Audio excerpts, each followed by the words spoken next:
I was willing to like go out on a limb, quit my Wall Street job and invest in my own dreams. Seeing you at Howard and seeing this Black woman who was the founder of this clean cosmetics company and proved to me, wow, this is possible.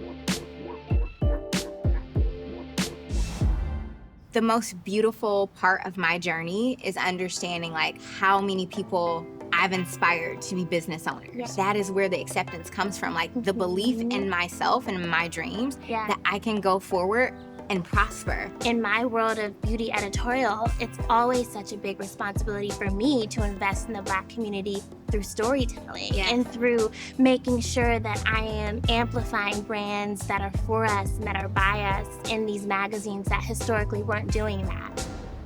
I decided to move my business from New York to Detroit because I literally wanted to bring the beauty back to the city. Being from Detroit, I experienced the diversity of Blackness. Right. I didn't think that Black people looked a certain way, acted a certain way. I knew the beauty that that city had, and I knew that I could also contribute to it. I am so intentional about like putting up billboards of Black women in the city so that they see themselves and know like, there is no standard of beauty.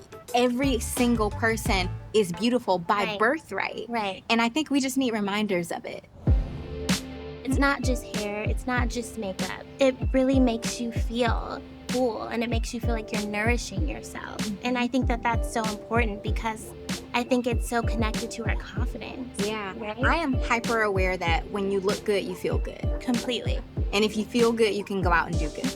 Being unapologetic and being so fiercely proud of who we are and our culture and our heritage and understanding the celebration behind that.